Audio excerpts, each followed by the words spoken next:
আমরা এখানে কি দেখতে পাচ্ছি বলতো? এগুলো হচ্ছে আমাদের ভারতীয় টাকা, তাই না?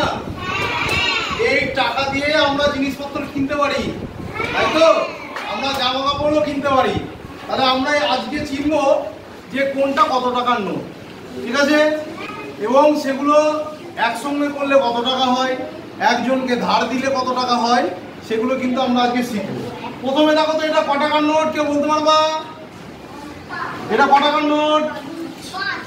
না, ভালো করে দেখো। এটা কি লেখা আছে?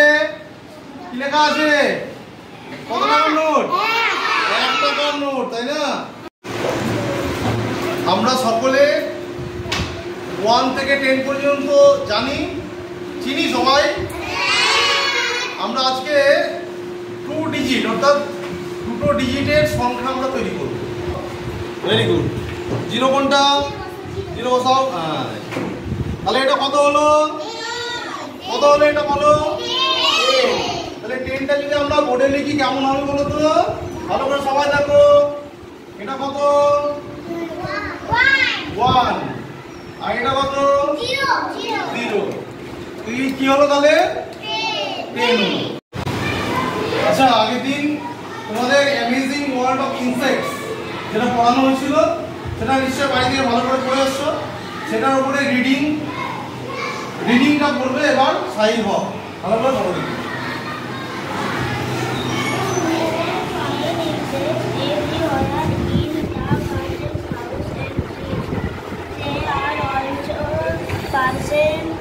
beneath the soil, in air and in water. আজকে আমরা প্রেজেন্ট কন্টিনিউয়াস টেন্স সম্পর্কে জানব। প্রেজেন্ট কন্টিনিউয়াস টেন্স কি? দেখো, আমরা জানি কি অক্সিলারি ভার্ব আছে। কটা অক্সিলারি ভার্ব বলো দেখি? প্রেজেন্ট ফর্মে অক্সিলারি ভার্ব কটা? একটা হচ্ছে am, একটা হচ্ছে কি is, আর একটা are। তাহলে am কোথায় বসে? আইটা কি? First person singular number. First person singular number যখন হবে তখন কি বসবে? আই। আই এর সঙ্গে কি বসবে? am। যখন first person plural number, first person plural number কোনটা বলো? প্লুরাল মানে হচ্ছে একের বেশি, আর সিঙ্গুলার মানে হচ্ছে একটা বোঝাচ্ছে। তাহলে একের বেশি হলে ফার্স্ট পারসন সিঙ্গুলার নাম্বার কোনটা? উই, আমরা, আমি, আমরা। তাহলে উই এর সঙ্গে কি হবে বলো দেখি?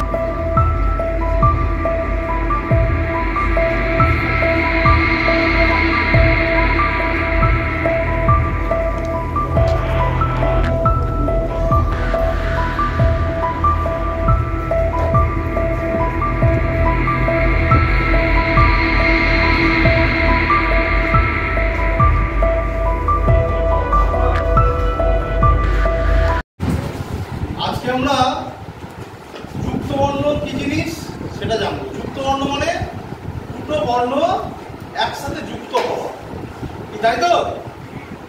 যেরকম মনে করো শক্ত, বানানটা কি? তালমা স কয়ে কয়ে। তাহলে এখানে কি আমরা লিখি? শক্ত। তালমা স আর হচ্ছে কয়ে কয়ে। তাহলে এখানে আমরা যুক্ত বর্ণ কোনটা আছে? কয়ে কয়ে।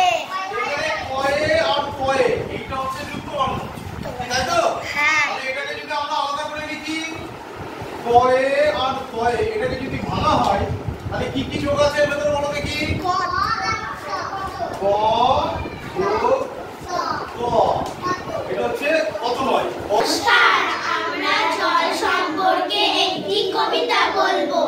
ভাবছো কেন জলছে, দূষণে যে আজ গেছে, করো আরো গাছগুলি সাফ, প্রকৃতি করবে না মাপ, বৃষ্টি কোথায় হারিয়ে যাবে, তখন খেলা।